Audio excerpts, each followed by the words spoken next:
अस्सलाम वालेकुम students. Next जो हम डिस्कस करने जा रहे हैं वो हमारा चैप्टर नंबर 5 जो कि हम डिस्कस कर रहे हैं ह्यूमन फिजियोलॉजी। उसमें टॉपिक सी ट्रांसपोर्ट डिस्कस कर रहे हैं। तो उसमें जो फोर्थ पोर्शन है हमारा वो है about blood and its composition. तो उसमें जो फर्स्टली हम डिस्कस करेंगे वो हम प्लाज्मा को डिस्कस करेंगे कि जो प्लाज्मा है, ब्लड प्लाज्मा, वो क्या चीज़ है। तो इसमें अगर हम जैसे कि ब्लड एंड इट्स कॉम्पोजिशन, इसके ये जो मेन टॉपिक है इसका, जैसे कि हम जानते हैं कि जो ब्लड की कॉम्पोजिशन है वो ऐसे ही है कि उसमें प्लाज्मा है, ब्लड प्लाज्मा है और साथ एसोसिएटेड जो ब्लड सेल्स हैं जिसमें आरबीसीज़ हैं और डब्ल्यूबीसीज़ हैं और एज वेल एज़ प्लेटलेट्स हैं। अब जो क्योंकि फर्स्टली हमने डिस्कस करना है प्लाज्मा को कि ये प्लाज्मा जो है ये क्या है। प्लाज्मा की अगर हम बात करें, सबसे पहले तो हम ये देख लें कि जो ब्लड है ये है क्या। ब्लड जो है हमारी बॉडी का कनेक्टिव टिश्यू है। मेन जो मेजर कनेक्टिव टिश्यू जो है वो हमारी बॉडी का वो ब्लड है। About 1/12 of the weight of our body जो है वो ब्लड पे मुश्तमिल है। और इसके अलावा अब हम डिस्कस करेंगे प्लाज्मा को। तो प्लाज्मा जो है 55% by volume of the blood, यानी कि 100% अगर ब्लड है तो इसमें से 55% जो वॉल्यूम है वो होगा इसका प्लाज्मा का, और रिमेनिंग 45% जो है इसके सेल्स होंगे जिसमें आरबीसीज़ और डब्ल्यूबीसीज़ वगैरह। ठीक है जी। तो 55% जो है इसकी वॉल्यूम होगा by volume of the blood. इसको आपने जो है वो याद रखना है। इसके अलावा जो प्लाज्मा है इसके अंदर बहुत सी यानी कि चीज़ें होती हैं। लाइक अगर हम बात करें तो मेनली जो है ये वाटर की फॉर्म में होता है। ठीक है जी, मेनली होता है ये वाटर है। और इसके अंदर डिज़ोल्व सब्सटेंसेस होते हैं जैसे कि कुछ वेस्ट्स होते हैं इसमें। इसके अलावा सर्टेन डिज़ोल्व प्रोटीन्स होती हैं अलॉन्ग विथ सर्टेन हार्मोन्स होते हैं। और इसके साथ साथ अगर हम देखें तो इनऑर्गेनिक सॉल्ट्स वगैरह, ठीक है, और ऑर्गेनिक न्यूट्रिएंट्स, ठीक है जी। ये सारी चीज़ें जो है इस प्लाज्मा के अंदर जो है वो एग्जिस्ट करती हैं। अब जो प्लाज्मा है फर्दर अगर हम इसको देखें तो इसकी जो नेचर है वो ऑर्गेनिज्म के लिहाज से, और इसकी जो कॉम्पोजिशन है वो ऑर्गेनिज्म के लिहाज से थोड़ी सी वेरी करती है। तो अब हम देखेंगे कि इसकी जो ये कॉम्पोजिशन मेनली हमने देखा कि ये है तो वाटरी फ्लूइड, उसमें अब ये डिफरेंट काइंड्स की जो सब्सटेंसेस हैं ये डिज़ोल्व हैं। तो अब हम इन्हीं को डिस्कस करेंगे। तो सबसे पहले अगर हम देखें तो हमारे पास फर्स्ट आ जाता है इनऑर्गेनिक आयंस और मिनरल आयंस।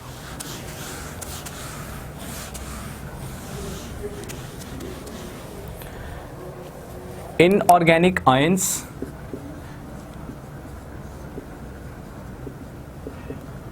या मिनरल आयंस, ठीक है जी, इसको हम डिस्कस करेंगे। तो अगर हम देखें तो 55% जो है वो तो by volume of the blood जो है वो प्लाज्मा है।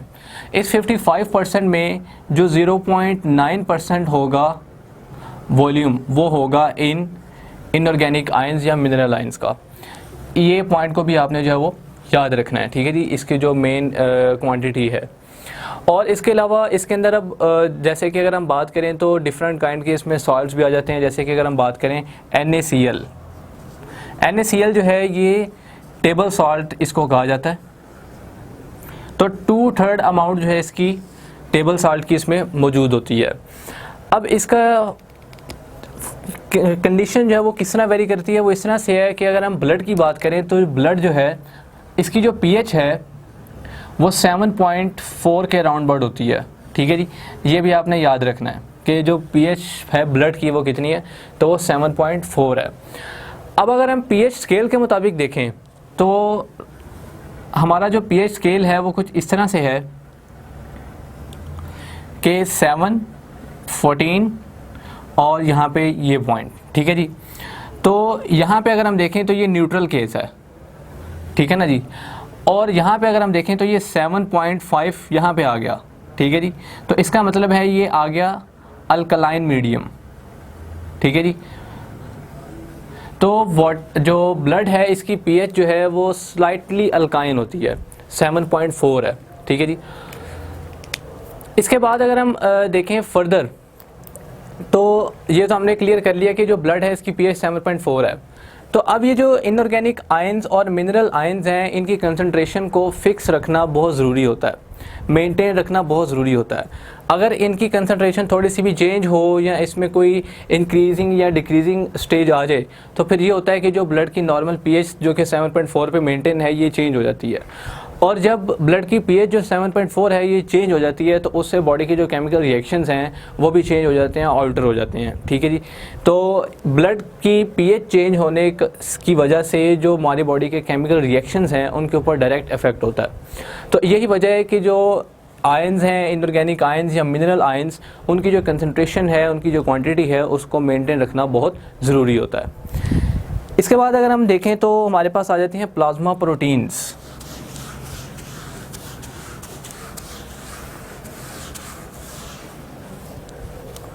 Plasma proteins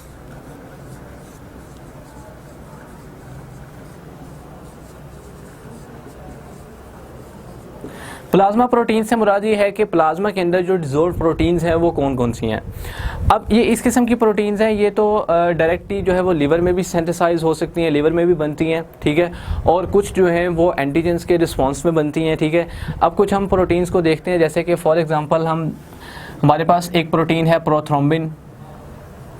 prothrombin. ठीक है जी। इसी के साथ साथ एक हमारे पास प्रोटीन है फाइब्रिनोजिन। ठीक है जी।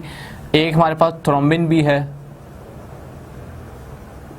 थ्रोम्बिन, प्रोथ्रोम्बिन, फाइब्रिनोजिन, और साथ ही इम्यूनोग्लोबिन्स, इम्यूनोग्लोबुलिन। ठीक है जी।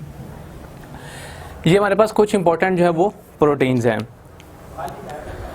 इसके अलावा अगर हम देखें तो हमारे पास कुछ एंटीबॉडीज़ आ जाती हैं। इम्यूनोग्लोबिन जो है ये एंटीबॉडीज़ में भी रोल प्ले करती हैं। तो हमारे पास कुछ इंपॉर्टेंट प्रोटीन्स हैं जो कि प्लाज्मा प्रोटीन्स हैं। अब अगर हम देखें तो हर जो प्रोटीन है उसका एक अलग फंक्शन है। जैसे कि अगर हम बात करें तो कुछ ऐसी प्रोटीन्स हैं जो लिवर सिंथेसाइज करता है, कुछ ऐसे हैं जो ग्लोबुलिन्स प्रोटीन्स होती हैं जैसे कि इम्यूनोग्लोबुलिन। अब ये जो इम्यूनोग्लोबुलिन है, इसके नाम से आपको पता चल रहा होगा कि ये प्रोटीन क्या काम करती है। ये हमारी डिफेंस सिस्टम में रोल प्ले करती है। डिफेंस में इसका रोल होता है कि ये फाइट करती है अगेंस्ट बैक्टीरियल इन्फेक्शंस, बैक्टीरियल या पैथोजेनिक इन्फेक्शंस।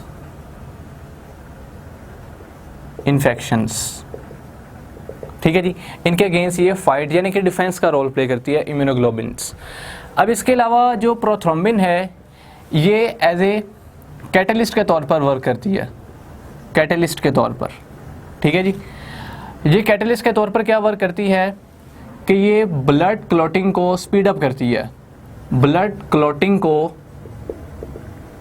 इंक्रीज करती है, इंक्रीज ब्लड क्लॉटिंग। ठीक है जी।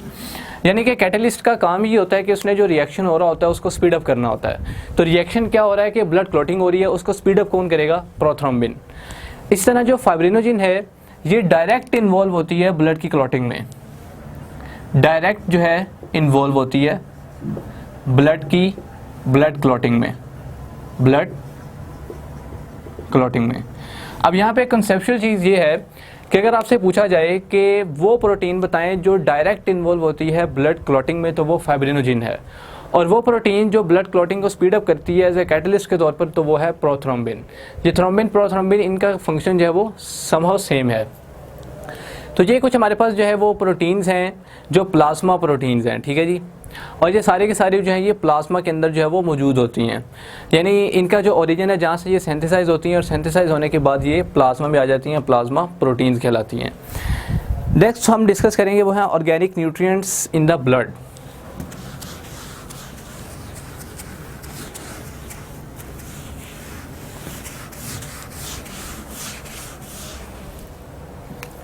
ऑर्गेनिक न्यूट्रिएंट्स के बारे में डिस्कस करेंगे।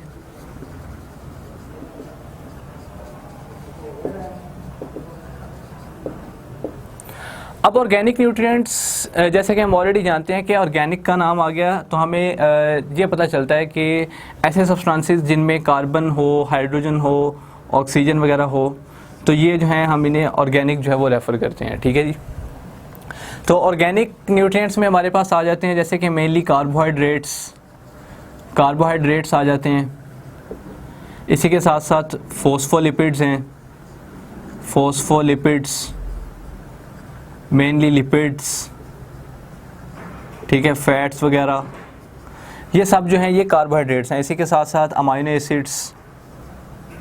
अमाइनो एसिड्स ये सारे ऑर्गेनिक न्यूट्रिएंट्स हैं। और अलॉन्ग विद जैसे कि लैक्टिक एसिड, ये सारे जो हैं ये ऑर्गेनिक न्यूट्रिएंट्स हैं जो प्लाज्मा के कॉन्स्टिट्यूएंट्स हैं।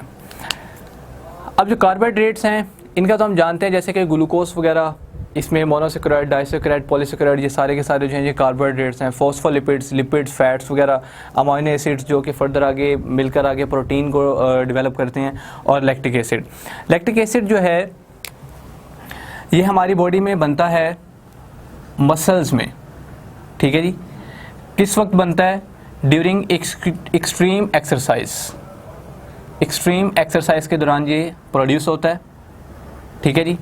या इसे हम ये भी कहते हैं कि ये ग्लाइकोलिसिस के प्रोसेस के ज़रिए बनता है, ग्लाइकोलिसिस के प्रोसेस के ज़रिए ये बनता है लैक्टिक एसिड हमारे मसल्स वगैरह के अंदर। ठीक है जी। और इसके अलावा अगर हम देखें तो हमारे पास जो कोलेस्ट्रोल आ जाता है, कोलेस्ट्रोल जो है ये भी इसके आगे फर्दर एक टाइप है और ये सर्व करता है एज क्योंकि जो स्टेरॉयड हार्मोन्स हैं वो सारे के सारे जो हैं वो कोलेस्ट्रॉल से ही, यानी कि कोलेस्ट्रॉल के कॉन्स्टिट्यूएंट्स हैं जो स्टेरॉयड हार्मोन्स हैं जिनकी जो नेचर है वो लिपिड्स की है। अब जो स्टेरॉयड हार्मोन्स हैं उनमें अगर हम देखें तो मोस्टली जो कॉमन स्टेरॉयड हार्मोन है, ठीक है, वो है टेस्टोस्टेरोन। ठीक है जी। तो इसकी नेचर जो है वो भी क्योंकि ये स्टेरॉयड हार्मोन है तो ये भी कोलेस्ट्रॉल से ही रिजेम्बलेंस रखता है। तो ये लैक्टिक एसिड जो है इसके ये जो ओरिजिन है ग्लाइकोलिसिस के ज़रिए ये बनता है और मसल्स वगैरह में बनता है और एक्सट्रीम एक्सरसाइज के दौरान भी ये प्रोड्यूस होता है। इसके अलावा जो है हम डिस्कस करेंगे plasma and also contains nitrogenous waste products, यानी कि जो वेस्ट प्रोडक्ट्स हैं प्लाज्मा के वो कौन कौन से हैं।